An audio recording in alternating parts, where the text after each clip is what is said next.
जय माता दी दोस्तों। तो स्वागत है आपका मेरे YouTube चैनल भक्ति विद आस्था में।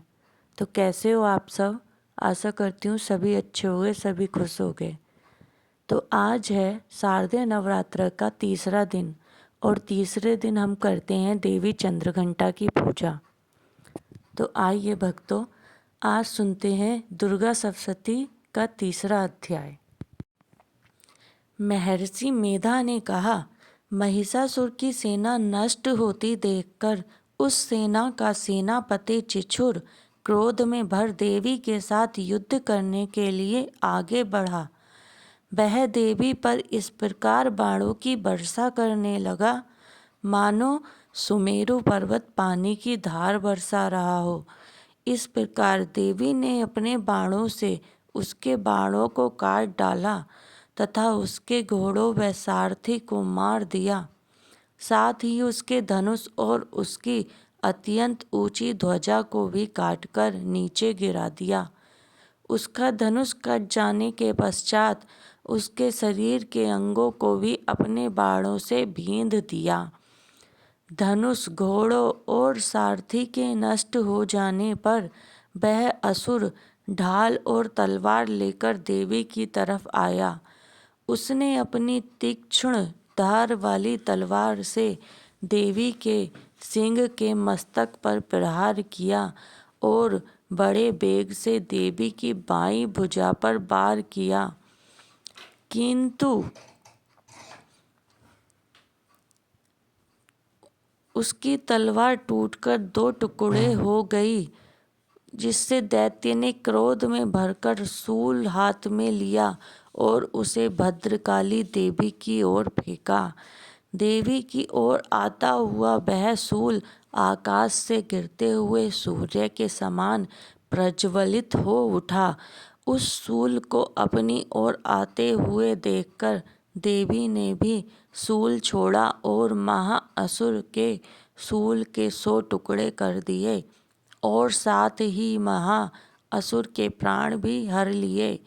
चिछुर के मरने पर देवताओं को दुख देने वाला चामर नामक दैत्य हाथी पर सवार होकर देवी से लड़ने के लिए आया। उसने आने के साथ ही शक्ति से प्रहार किया, किंतु देवी ने अपनी हुंकार से ही उसे तोड़कर पृथ्वी पर डाल दिया। शक्ति को टूटा हुआ देखकर दैत्य ने क्रोध से लाल होकर शूल को चलाया, किंतु देवी ने उसको भी काट दिया। इतने में देवी का सिंह उछलकर हाथी के मस्तक पर सवार हो गया और दैत्यों के साथ बहुत ही तीव्र युद्ध करने लगा। फिर वह दोनों लड़ते हुए हाथी पर से पृथ्वी पर आ गिरे और दोनों बड़े क्रोध से लड़ने लगे। फिर सिंह बड़े जोर से आकाश की ओर उछला और जब पृथ्वी की ओर आया तो अपने पंजे से चामर का सिर धड़ से अलग कर दिया।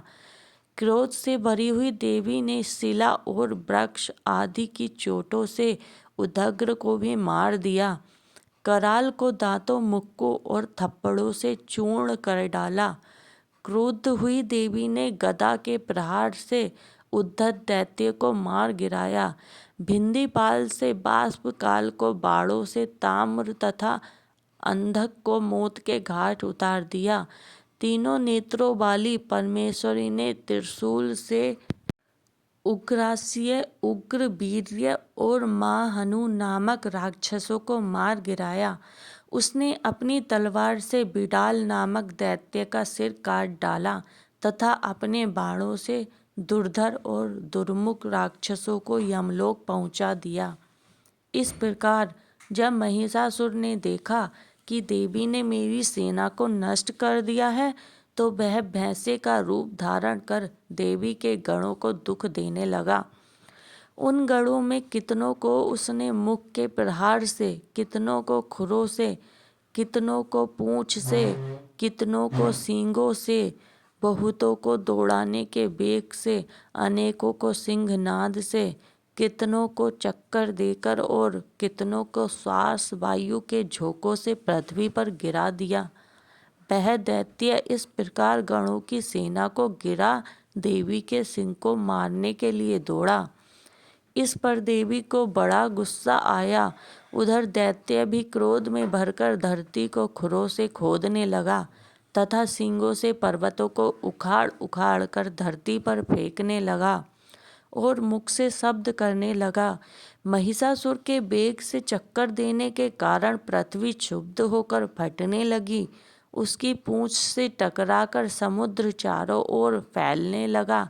हिलते हुए सींगों के आघात से मेघ खंड खंड हो गए और श्वास से आकाश में उड़ते हुए पर्वत फटने लगे।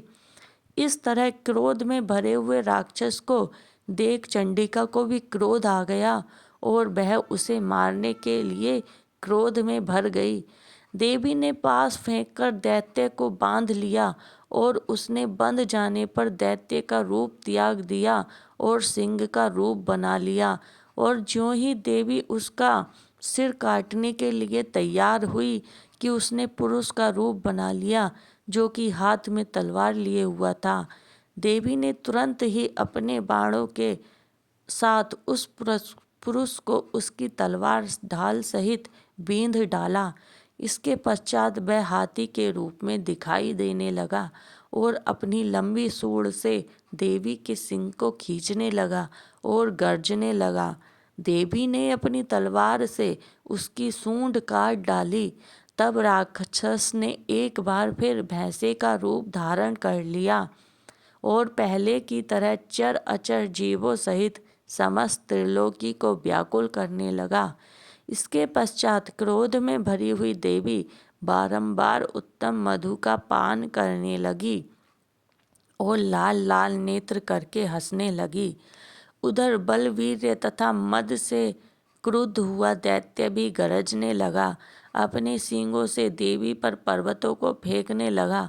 देवी अपने बाणों से उसके फेंके हुए पर्वतों को चूर्ण करती हुई बोली, ओ मूढ़ा, ओ मूर्ख, जब तक मैं मधुपान कर रही हूँ तू तब तक गरज ले और इसके पश्चात मेरे हाथों से तेरी मृत्यु हो जाने पर देवता गरजेंगे। महर्षि मेधा ने कहा। यो कहकर देवी उछलकर उस दैत्य पर जा चढ़ी और उसके अपने पैर से दबाकर शूल से उसके गले पर आघात किया। देवी के पैर से दबने पर भी दैत्य अपने दूसरे रूप से अपने मुख से बाहर होने लगा। तभी वह आधा ही बाहर निकला था कि देवी ने अपने प्रभाव से उसे रोक दिया। जब वह आधा निकला हुआ ही दैत्य युद्ध करने लगा तो देवी ने अपनी तलवार से उसका सिर काट दिया। इसके पश्चात सारी राक्षस सेना में हाहाकार मच गई। वहाँ से सारी राक्षस सेना भाग खड़ी हुई और सब देवता अत्यंत प्रसन्न हुए तथा ऋषियों महर्षियों सहित देवी की स्तुति करने लगे। गंधर्व राज गान करने लगा तथा अप्सराएं नृत्य करने लगी और सभी देवी देवताओं ने माता पर पुष्पों की वर्षा की।